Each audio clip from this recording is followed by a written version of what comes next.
Hi, this is Sarah Hatch from Hatch Property Management. Today I'm going to talk to you about walk-up level drains that always seem to get clogged in the fall. So as you can see here, this is a house that has a walk-up basement. These stairs and all of the trees along it, all of the leaves end up funneling down into this area where we have a drain that is covered. This is dangerous for the house as it could cause it to flood.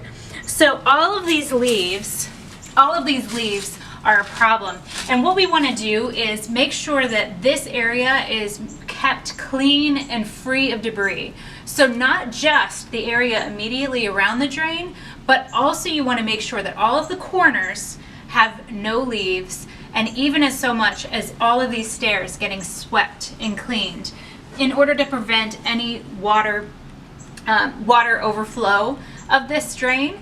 This drain is a very small drain.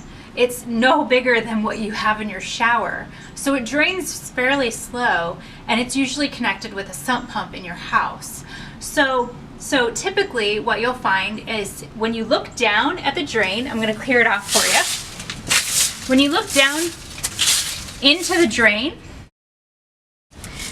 you'll see that there is water inside of the drain.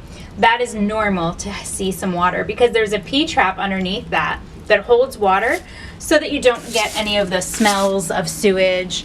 So anyways, my best advice to you is in the fall or the springtime when all of the seeds fall off the trees is to make sure you have a broom nearby your walk-up basement and make sure that you're just sweeping regularly and keeping this area clean.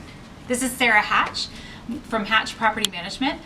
Please give us a call at 703-966-2232 if you have any questions about this information.